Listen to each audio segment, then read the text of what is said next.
Oh my God, it's the Heartland Comedy Cup.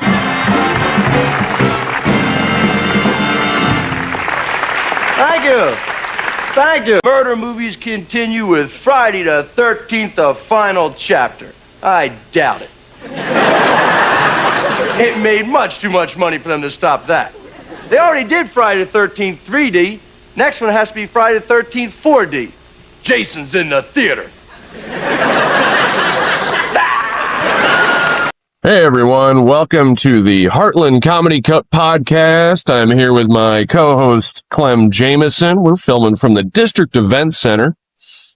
And it's the week of the Great American Comedy Festival that honors the late, great Johnny Carson. And we're here with special guest, comedian and icon, Ritch Shydner. How you doing, Ritch? I'm very well. How you doing, great. Justin? Yeah, so you were a judge in our last Heartland Comedy Cup. What'd you think? Well, you know, it's always a great experience to watch young people getting up there and doing it, working through it. One guy was a real find. I know he was a surprise winner for you guys, but for the comics, it was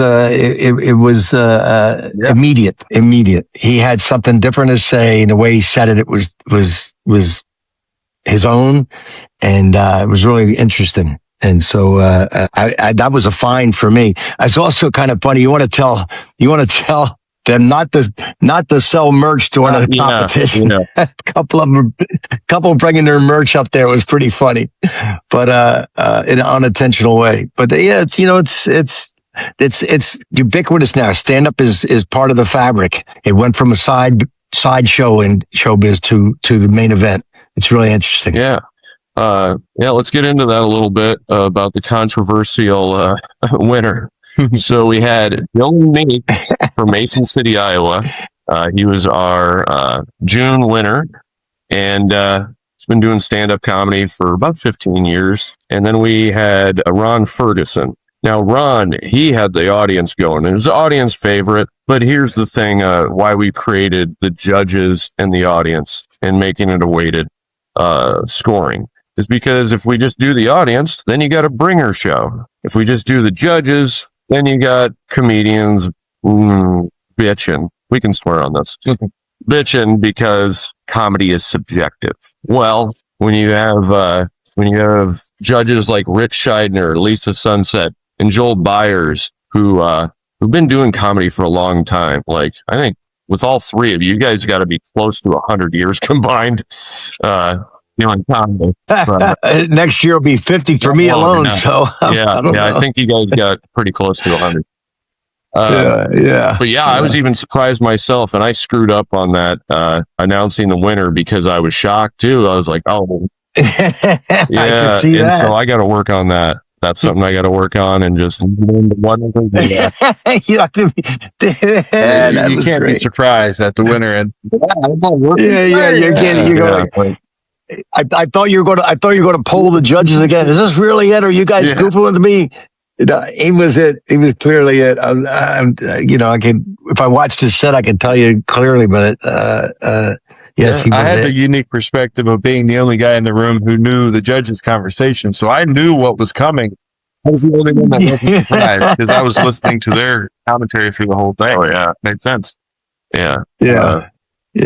No, once I heard the reasoning behind it, I was like, you know what? That was probably the best thing for Ron Ferguson, was just to get kind of a check, because he's been opening for some big comedians all over the country, and he's good. Let me tell you a story about opening. You want to hear a story about opening up for big name comics? Okay. This comes from Don Adams. This is a 60-year-old story, maybe more. So Don Adams became Get Smart, became a big-time sitcom star in the 60s. In the 1950s, he was a struggling comic in New York City.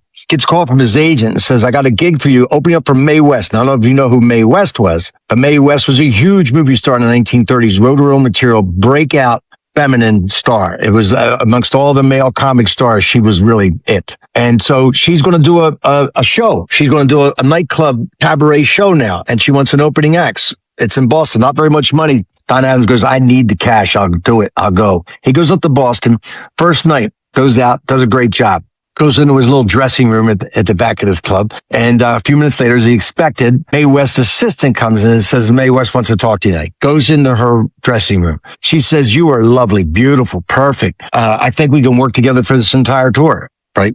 Don Adams had a wife and a child. He's like, oh, this is fantastic. She goes, yeah, I just need you to change a couple of things in your act. Take this out, take that out, take this out and take that out and take this out, take that out. He says, those are all my punchlines. She goes, yeah, you don't need those. Just go up with what you got otherwise. So he goes up and does all setups. So he goes, just setups. The audience is like, they know there's something funny around there, but it's not connecting. Mae West comes on stage. First clever thing she says, they drop out laughing. She wants somebody that brings the audience in the vicinity of funny. Most people who want opening acts that bring the audience in the vicinity of funny. They don't want somebody who's truly funny and being a threat. That's why a lot of times I've heard these stories all the time. Some guy, some big name. Yeah, come and do 15 minutes. After the first night, do 5 minutes.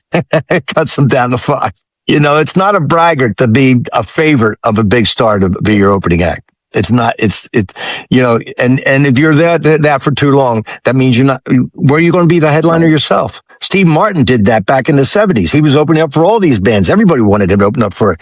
And he says, I'm going to be an opening act. So he leaves that and goes out. There were no comedy clubs. He had to go out in places in four-wall, all these nightclubs all over the country and perform in front of 5 people. Then people come back next time. There's 30 people there. Come back the next time. He had to bang it out like that to become the headliner. Yes. Makes sense. Yeah. Yeah. So what year did you start comedy again, Rich? 1977. I was in law school. I was in Washington, D.C. A friend of mine thought I was funny. I thought I was funny. He took me to a place to see if we can get a third opinion. Right on. That was it. Couple things I want to talk to you about, because I think this is my favorite story, if you would like to share it. But your story about your first opening gig you did with a very well-known rock punk band. Yeah, so 1977 I started doing, I'm just going around town, Washington, D.C. Lewis Black was also like me. I met him running around. We're just doing bars and hootenanny nights. And it wasn't like I was telling everybody I was a comedian, but a friend of mine was a bartender at this place called the Child Herald in Washington, D.C., played live music. Springsteen had played there in 1972. A lot of big names had come through this place. It was about 100-seater, you know, very low. And the owner comes over to me one night and says, I heard you're doing comedy. I got a band coming down from New York City next week. If you want to open up for them, you know, I'll give you like $50. I'm like, $50? Like, I didn't even know you could get paid doing it. That's how raw I was. I was like, yeah, absolutely. I'll be there. So the next week I come, and on the little marquee out in front of the club was from New York City, the Ramones. Now, I had no idea who the Ramones were. I was still in my Jackson Browne period. You know, I had long hair, inner bib overalls. I go into this club that I've been into like 50 times before. And all of a sudden this place is filled with punks. I didn't know there's, you know, shaved heads, mohawks, safety pins through the cheek, leather jackets. You know, it was like every angry young man in the DC metropolitan area was there. And, I go back to the bar. The guys, the owner, he was a wild character, man. And he goes, they're going to kill you, man. You're not going to make 15 minutes, man. There's no way you're making 15 minutes. I said, I'm going to make the 15 minutes because I'm getting that money. He said, I'm going to double or nothing. You don't make 5 minutes in front of this crowd. I said, okay, you're on. They'll do it. 5 minutes, 50. It's $100. Yeah, absolutely. So they didn't, I don't know how they announced me. I don't think he even did announce me. If they did, all the audience heard was, ladies and gentlemen, not the Ramones. I mean, I was like, as soon as I got on stage, they were booing. They were, you suck. You know, I'm like, I hadn't even said a word. I mean, they were right. I did suck, but they had no proof yet. And so I start my little act. I only had a little act. Nothing like I do any kind of improv. I just had an act that went from A to B to C. Anyway, I'm from New Jersey. And one guy just literally within a minute took his mug of beer and shot the beer at me, you know, just hit me in the face with beer. Because I was right on top of me. It was only like a 6-inch riser in the front of the room. There's no big stage. And I just shook it off like a dog coming in out of the rain. And right back to Mac. Anyway, my mom said, you know, just like that.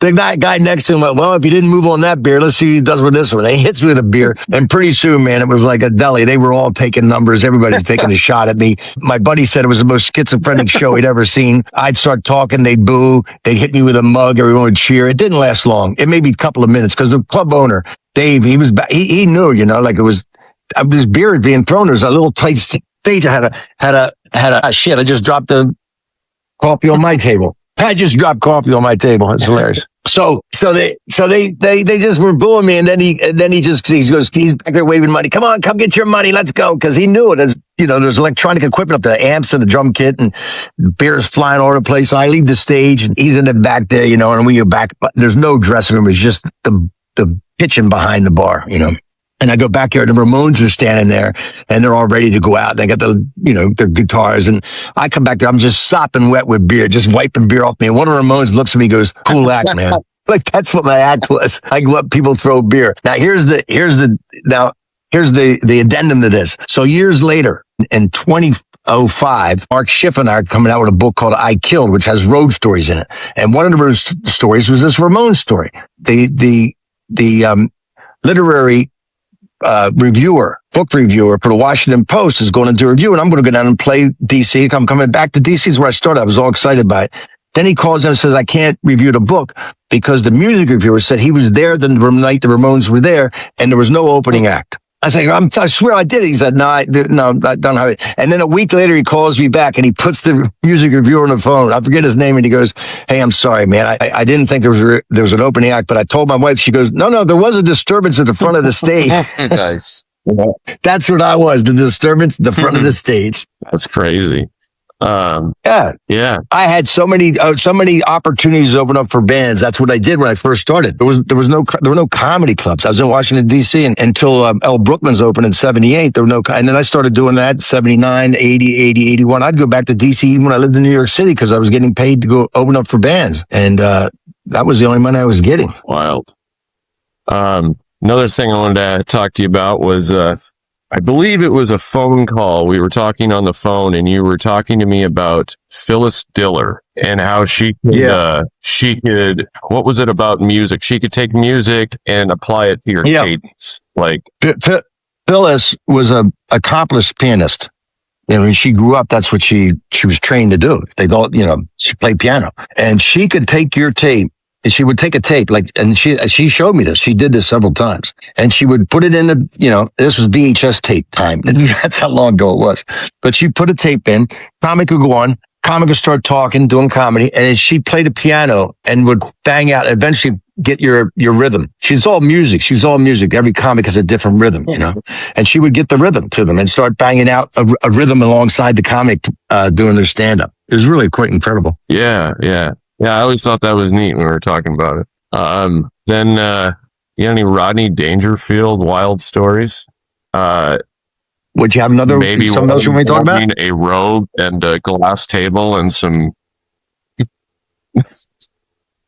Rodney story? Huh? So Rodney, when I went to New York City, he had a club, Dangerfields, obviously. I think it was First Avenue, 60th, 61st, something like that. And he didn't use young comics he just had old guys his age or his era, Jackie Mason, Jackie Vernon, a lot of Jackies, Jackie Gale, a lot of Jackies back then. But singers would come in, and he didn't use young comics, but he brought us in to work the proms. When they had the proms, they would bring all these just loads of kids in from the wherever, Queens or whatever, and they would give them a show, and it was us younger comics. So this was like midnight to 4 a.m. on prom nights, and it was really gladiator work. They were just drunken kids, and I'd always find the one who was the most obnoxious and put them up on the cross and whip them up pretty good. And of course, it's New York. Everybody loves to see other people get put down.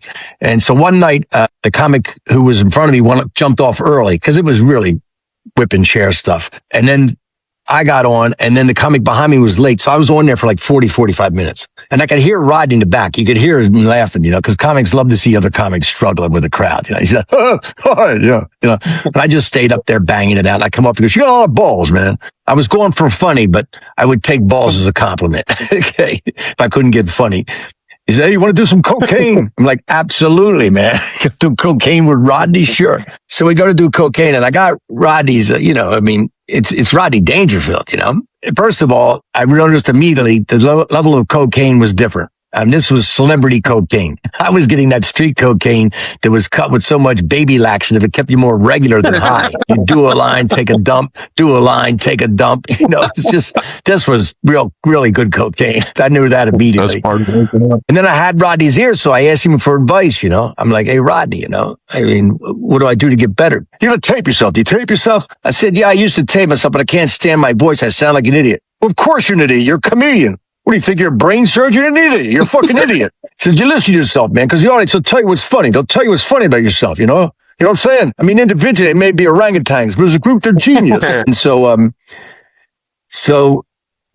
as we were doing the cocaine, my real lesson that I learned was every time I had to do a line of cocaine, I had to do it off the top of this glass table. And whenever I bent down to do a line of cocaine, I could see Rodney's nuts hanging underneath the table.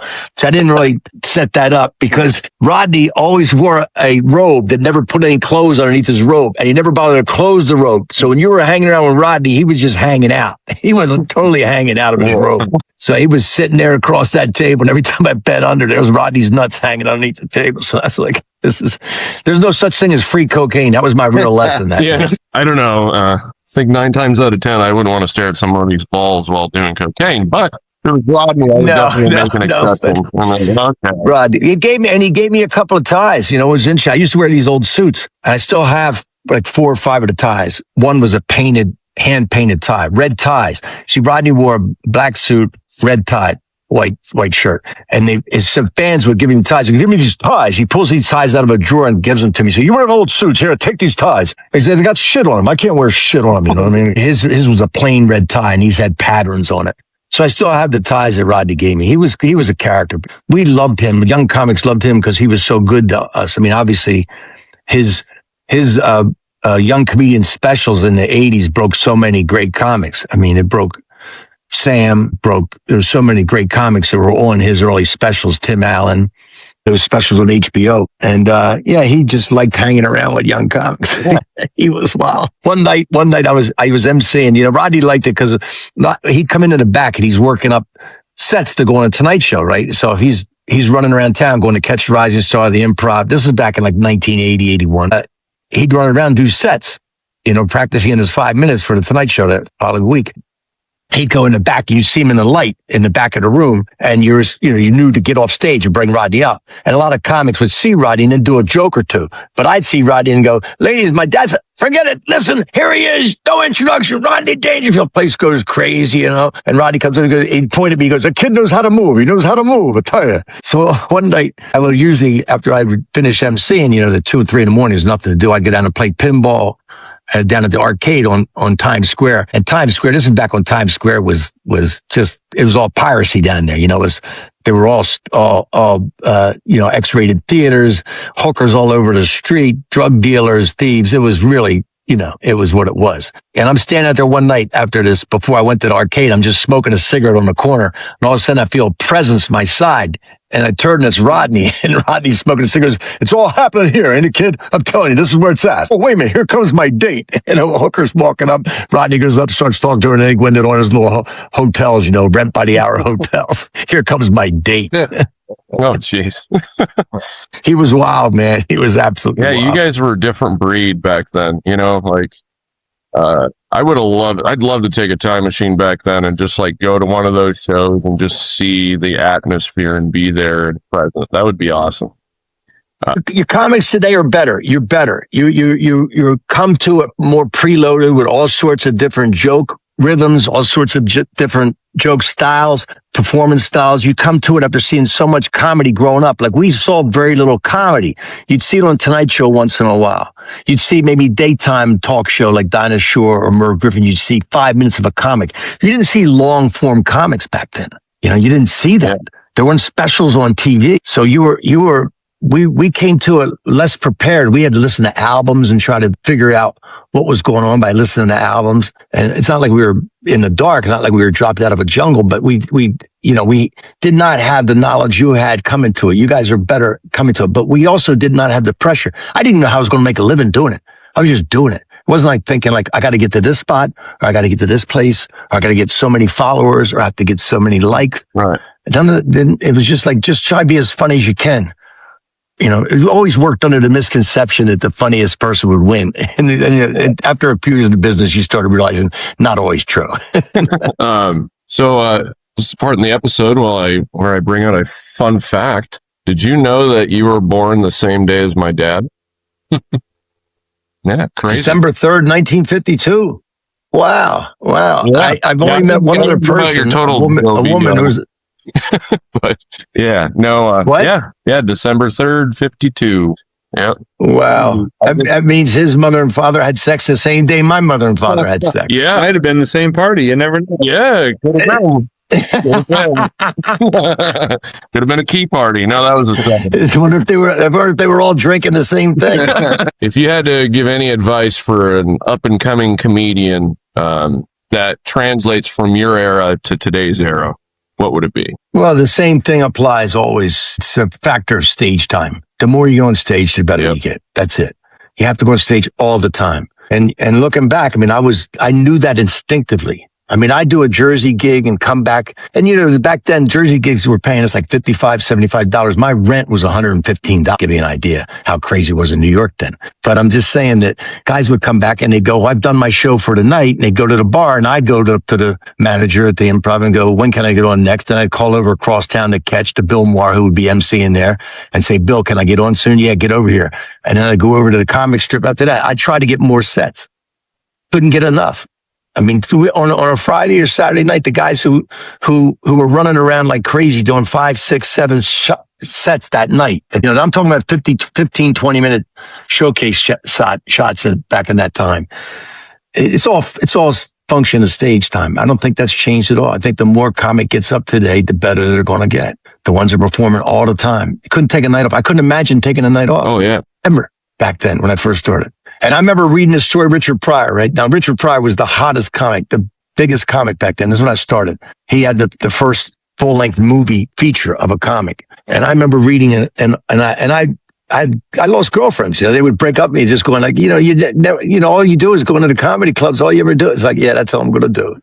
It's why comics will always date waitresses and they're doing the same thing. Anyway, so Richard Pryor was supposed to do an interview with Rolling Stone magazine. It was a big deal, right? And he told the Rolling Stone magazine guy, look, I'll do it in 2 weeks. I'm going to Hawaii on vacation.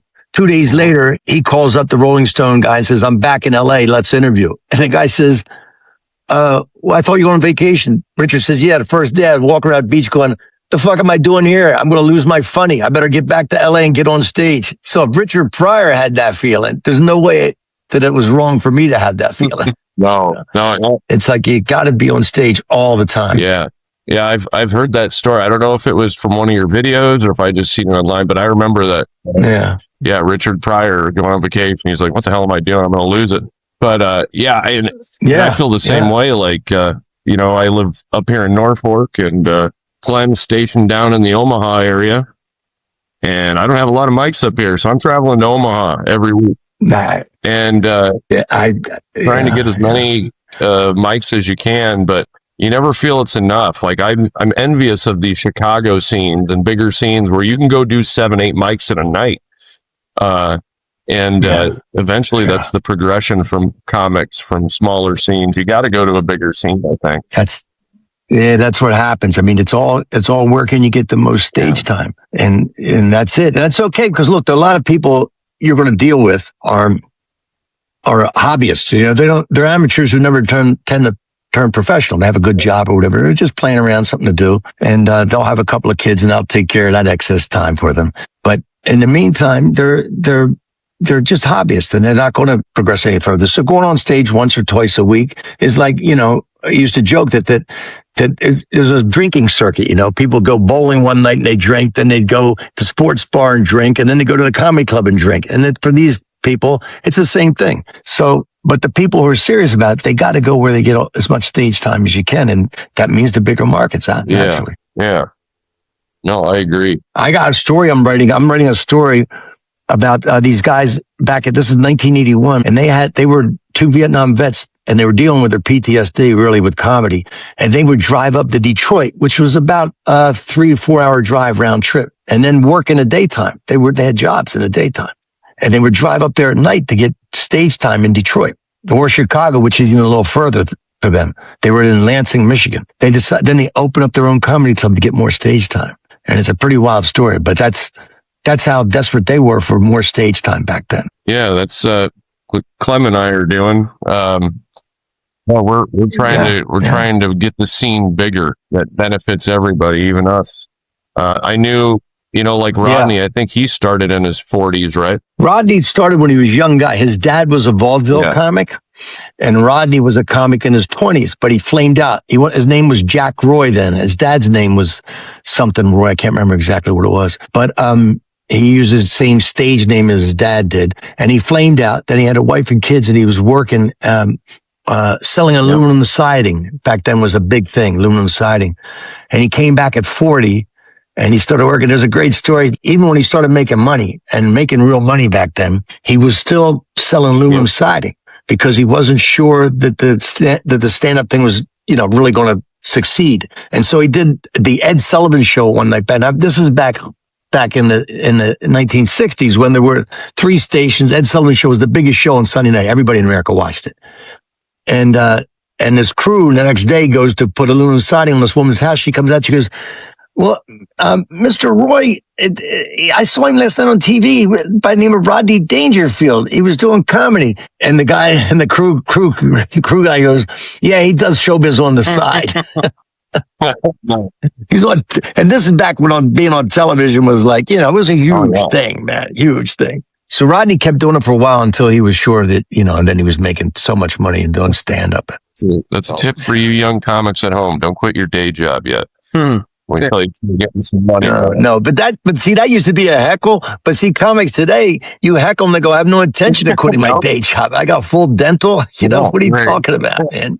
This is just a goof. I'm doing this for a goof. So you see, what our problem was finding a place where you could do stand-up back in my day. It was difficult to find a place to do stand-up. Your problem is working through all those hobbyists, pushing through all those hobbyists to get to the microphone. Absolutely. Right? See, that's your challenge because all these people clog the aisles up. All those people are just goofing around and not really intending it. But again, the ones who are really serious, they'll will out. Yeah. When you got into comedy, and I know different comedians, they get in for different reasons. Maybe it's attention or whatever the case may be. It doesn't really matter. But I do know that I am obsessed as shit about it. It's the first thing I think about when I wake up. It's the last thing I think about. I'm working on it all day. My girlfriend's sick and tired of hearing me talk about it. And just about everybody in my social circle is actually. But that's why your social circle will change. And I knew, though, right away, I was 41 when I started. I had to pave my own way. I had to create my own stage time. And that's why we're sitting here in the district together, me and Clem. I brought Clem on. I'm like, I don't know how to do this tech stuff, but I think I got some show ideas. Yeah. So he's complimented me very well, and I won't do another show without him. He's a good guy. You got any questions? No, I've always, my favorite comedian growing up was always Jeff Foxworthy, and I saw in your credentials you've worked with him quite a bit, and he's one of my favorites by far, and it's kind of an honor to work with a guy who's worked with him. So yeah, Jeff was one of I called him the natural. First time I saw him, he was part of the Southeast Laugh Off. It was in 1982, I think it was, at the Punchline in Atlanta. I know where it was, the Punchline in Atlanta. I was the judge. It was the one-person judge back then. And I was up in the balcony drinking and doing cocaine and smoking cigarettes and judging young comics. So I didn't do any of those other 3 things when I was doing it for you at this time. But anyway, he was clearly good at it. I mean, he was good at it from the beginning. And then he found his voice. And, when he went to New York, he traveled outside of the South. They'd go, well, you got to lose that accent. They wanted everybody to sound like they're from the Midwest because you're going to go on television. And back then, everything went through a homogenizer, right? To make everything sound the same so that there was that kind of pressure on him. And he was like, they said the same thing to Jackie Mason about his very Jewish accent. And he said, no, that's who I am. And Foxworthy said the same thing. That's who I am. And he didn't change. And then he found the redneck jokes. Well, he went up to Detroit, played up in Michigan there. And I remember this club. It was called champagnes or something, but they had a couple of clubs up there, and one of them was in a bowling alley. And Foxworthy goes to play there, and they had valet parking at the bowling alley. Foxworthy, that was his first joke. He said, if your bowling alley has valet parking, you might be a redneck. And so he told that rednecks were everywhere, and his definition of redneck being a complete, utter lack of sophistication. And he just pounded it, man. And then really, he had he's when he broke out in that time in the 90s, really, it was the balkanization. I call it the balkanization of stand-up comedy. It was fragmenting because back again in my time when I first started, there were 3 networks. Everybody had to try to get through Johnny Carson, the gatekeeper, and you had to appeal to everybody. You had to appeal to the largest common denominator. And Jeff, by appealing to his specific people, who he was, accidentally, unintentionally appealed to the largest common denominator. But everybody was fragmenting because all these TV shows that were going on cable TV, all these stand-up shows, people were going on, you could be yourself and attract that one crowd. You could become the Filipino comedian. You could have a gay comedian, have a gay following. So it's just sort of fragmenting and everybody had their own little parts. But Jeff, there's a famous story. This is not famous, but it's one of my favorite Foxworthy stories. He started doing door deals with the comedy clubs because he was packing them in. I'd get certain places I could put 2 or 3 extra shows during a week, but Foxworthy was putting like 5, 6 shows on a Saturday night. I mean, he was putting like a lot of shows and he was doing a door deal.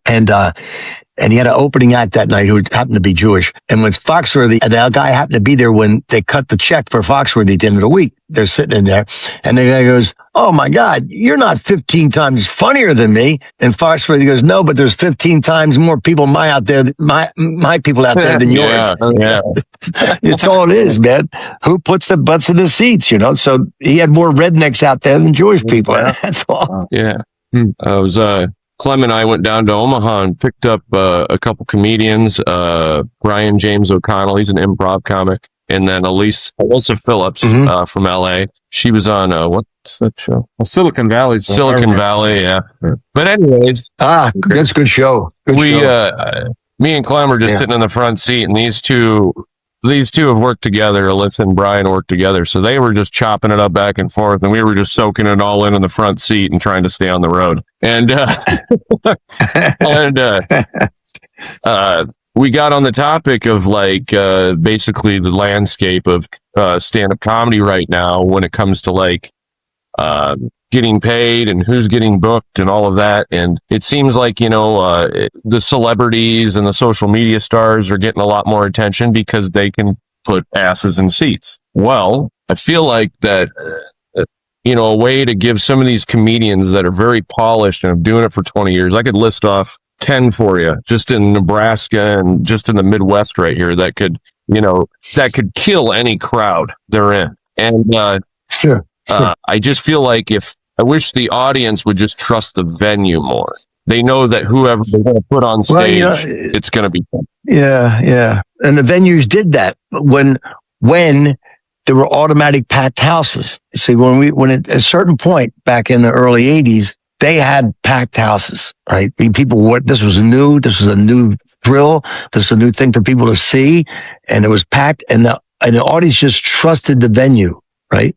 To put on good acts. And then, of course, you started developing a little following as you went back to the town. But today, you don't have that because people are discerning. They're watching a million clips and reels on their phones, and they're picking out the comics they want to see based on that. That's where the promotional value is now. You'd have this guy was on the Tonight Show. When the clubs were first breaking open in the early 1980s, there was a show called Make Me Laugh on. I think it was only on 1979, maybe 78, 79, something like that. But a lot of comics like Gary Shandling and Gallagher and the Unknown Comic, there were a lot of comics that were on this show. When those markets where this syndicated show was popular, like in the Midwest, those comic clubs just said, "This person will make me laugh," and the place was packed. People had to, it wasn't like they opened the club and the clubs were packed immediately. People had to realize these comedy clubs were there. The clubs didn't have a lot of money to advertise often, but when they could put those people in and then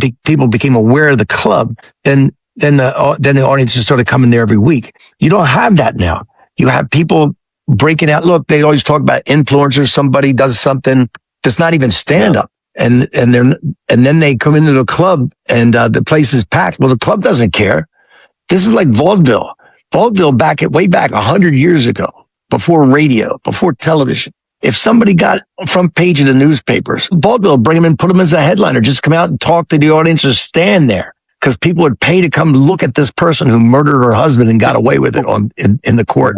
They'd make that person a headliner. Yeah, she thought it's one to kill her husband. Women coming in there, great. I wish I could kill my husband and get away with it. Go, sister, go. Yeah, we were, speaking of the front page of the newspaper, we were actually on the front page. Well, I wasn't, but Omaha comedian and the host for tonight's bar show here at the district, Addie Herman, and another comedian, Tyler Chapelier, were on the front page. And I went to a gas station last night. I met him at the bar, and I bought 3 newspapers for him because Tyler's been doing it for about a year. Yeah. Addie's been doing it for about 5, but they were just over the moon about, oh my gosh, we're on the front page of a newspaper. Those are the kind of things, those are the kind of wins that you get that keep you going. Yeah, I totally get it. I totally get it. Man. Little things like that. Like our phone call, the first phone call we had, you spoke with me for about an hour on the phone. And I was like, holy crap. I'm talking to this guy, and like, I've been doing mics at like karaoke bars and, you know, just any place that has a microphone. But I did hootenannies, you know, these singer-songwriters. I'd be the only comic on the show. You do anything. Just had to get in front of an audience. Oh, yeah. Do you have anything left, Clem? No, it's been great talking with you for sure. Yeah. I mean, also, thanks, guys. I'm listening to Ritch Shydner. For sure. Well, it was good. We got it all worked out, and I'm glad it happened. Yeah. Thanks, guys. Thank you. This is the June episode, Heartland Comedy Cup podcast. All right, just thank you very much, Ritch, and we'll see you next time. Thanks, Justin. Thanks, Clem. See you guys around. All right. Good luck with the shows. Bye. Bye.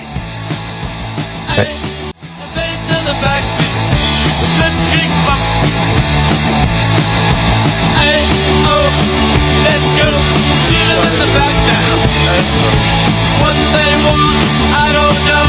They're all ripped up and ready to go.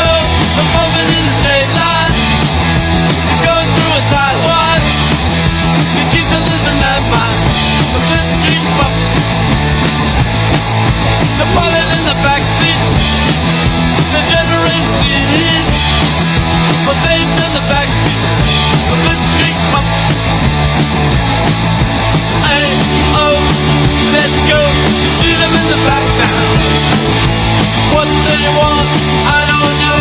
They're all ripped up and ready to go. They're moving in a straight line. You go through a tight one. You keep the listen of my blitzkrieg bump. Let's go. The ball. Hey, if you want to hear more wild stories from Ritch Shydner, why don't you go out and pick up a copy of Kicking Through the Ashes. It's a behind-the-scenes look of Ritch's stand-up comedy life in the 1980s comedy boom. You can go pick up a copy on Amazon. Thanks again, Ritch.